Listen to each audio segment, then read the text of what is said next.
उत्तराखंड की पहाड़ियों के बीच बसे घने जंगलों में एक रहस्यमयी गांव था बीरनगर। अजीब बात यह थी कि यह गांव किसी भी सरकारी नक्शे में दर्ज नहीं था।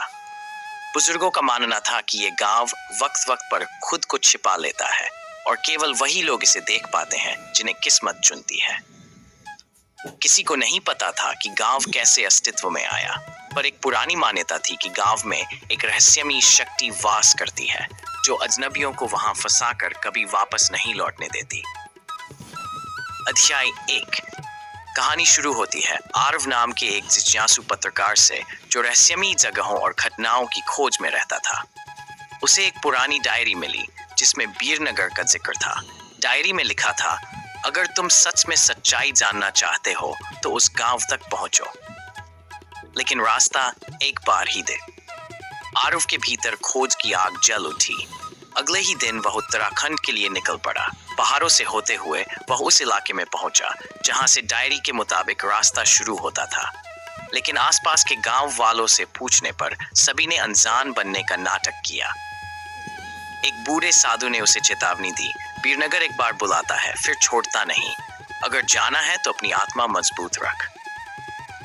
आरव ने साधु की बातों को गंभीरता से ना लेते हुए यात्रा शुरू कर दी। Here is the text to convert. अध्याय 2। रहस्य जंगल।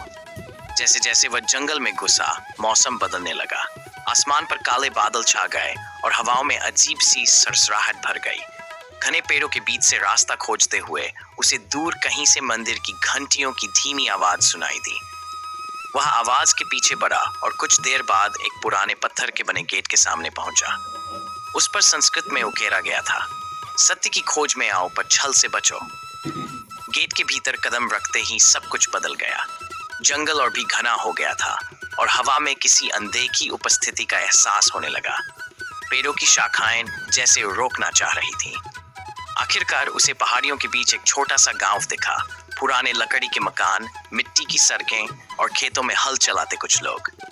मगर कुछ अजीब था, गांव में हर कोई एकदम शांत था, जैसे भाव शून्य। उनकी आंखों में कोई चमक नहीं थी। Here is the text to convert. अध्याय 3। गोरफौर। आरव गांव में घुसा और एक बुजुर्ग महिला से पूछा, ये कौन सा गांव है? महिला धीमे स्वर में बोली, तुम लौट जाओ, यहाँ रुकना तुम्हारे लिए ठीक नहीं। पर आरव का मन नहीं माना। वह गांव में घूमता रहा और देखा कि गांव के बीचों बीच एक बड़ा कुआं है जिसके चारों ओर काले पत्थरों से एक घेरा बना था। गांव वालों की नजरें बार बार उस कुएं की ओर जाती थीं, मानो कोई अनकहा डर उनमें बसा हो। अचानक एक बच्चा उसके पास आकर बोला, अगर यहाँ से जाना है तो सूरज ढलने से पहले चले जाओ, वरना तुम भी हमारे जैसे हो जाओगे।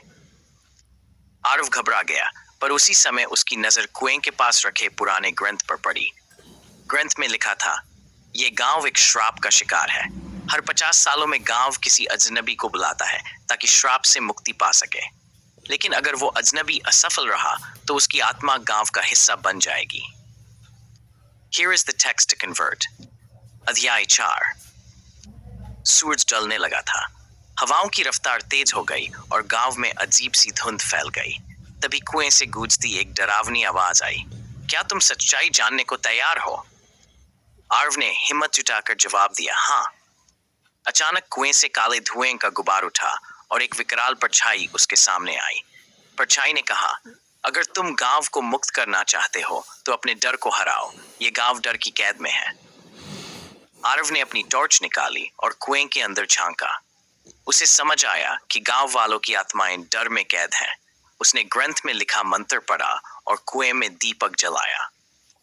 अचानक तेज रोशनी फैली और परछाई चिल्लाते हुए गायब हो गई। गांव वालों की आंखों में चमक लौट आई, मानो वर्षों बाद उन्होंने राहत की सांस ली हो। गांव की बुजुर्ग महिला ने कहा, तुमने हमें मुक्त कर दिया, अब यह गांव हमेशा के लिए आजाद है। Here is the text to convert. अध्याय वापसी। आरव आंखें खोलता है तो खुद को उसी पुराने जंगल के बाहर पाता है।